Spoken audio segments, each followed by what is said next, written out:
Yo, what's going on guys, Arekkz here, welcome back to another Destiny 2 video, and today I want to talk a little bit more in depth about how subclasses are going to change in Forsaken, the new supers, abilities, all that good stuff. The August edition of Game Informer has recently released, and in that there's a lot of information on Forsaken, new modes, weapons, information on the supers, the Dreaming City, and lots more on top. But over the course of the next few videos, we'll be exploring some of the most notable bits of information in an attempt to paint a clearer picture as to what awaits us in September. Some of the stuff we've seen so far has been cool and interesting, but there are still more questions we need answered, so hopefully some of this info will go a little way towards that. Of course, if you do enjoy this video, then a like would be super appreciated, and be sure to comment down below and let me know what you think. What of these new supers sound most appealing to you? Also, since this information comes from a magazine article, largely what you'll be seeing in the background is some more Gambit gameplay I recorded at E3, but I'll splice in some relevant clips from time to time. Now to begin with, if you've seen the initial gameplay, then you should already be familiar with the fact that Forsaken is going to be adding in 9 new supers for the existing subclasses. That's 3 for Hunter, 3 for Titan, and 3 for Warlock. In keeping with the current subclasses and the way you choose abilities, these supers will come as part of a new branch on the existing subclass tree. So they're not going to take anything away, but instead they'll be adding in another branch, and by selecting that you'll have access to these new options. So let's go through what we know, starting with the Hunters. Under the Night Stalker tree you'll have the Way of the Wraith path. With this, your smoke bomb will damage and slow enemies caught in the cloud. Landing precision kills on enemies will trigger Vanish, and you'll gain True Sight, although the article does say you need to land the quote-unquote perfect precision kill, so whether that's just wordsmithing or whether there's actually more to it will remain to be seen. But either way, aiming for precision kills will be important, and then your super, Spectral Blades, will make you invisible, and it'll give you twin Void Blades, allowing you to sneak around the battlefield before striking. I had a chance to try this one at E3, and it's actually pretty cool. Behaviour-wise, they're a little bit more controllable than Arc Blades of old, and the bonus of visibility will likely come in handy.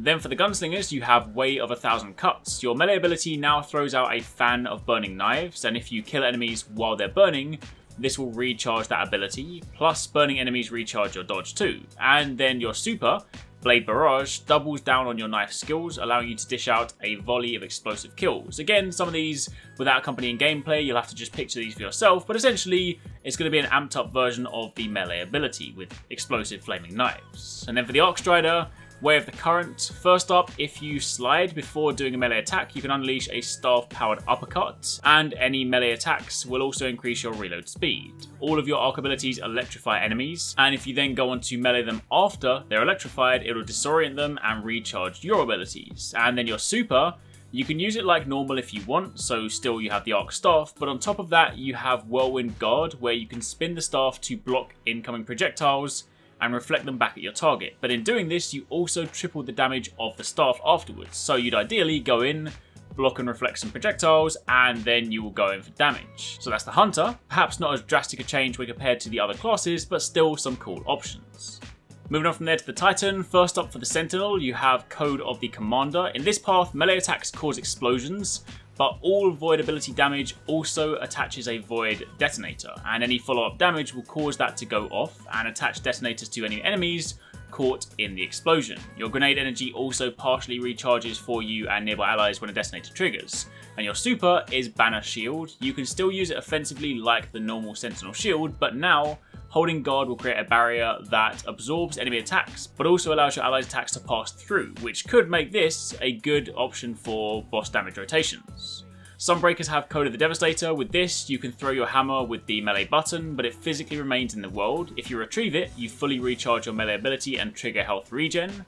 The more solo ability kills you get, the higher your damage, and this stacks up to 3 times. And your super is Siege Hammer. This creates a much bigger flaming hammer than before, a maul if you will, and when you hit with it, it creates earthquake-like tremors and sends out flaming tornadoes. And finally, the Striker's Code of the Missile.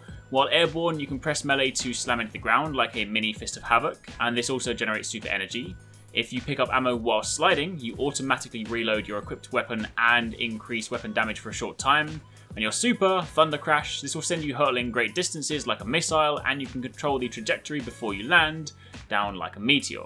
Out of those 3, I think Sentinel interests me the most, given the new shield ability. It might bring back those bubble-like boss strats depending on how useful the shield can be.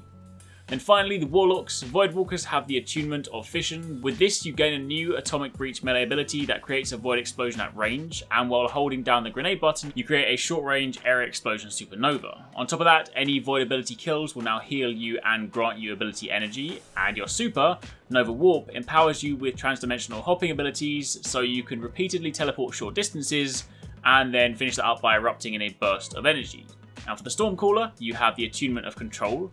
With this, tapping melee will fling out long-distance electricity balls that eventually detonate and fling a lightning bolt straight downwards.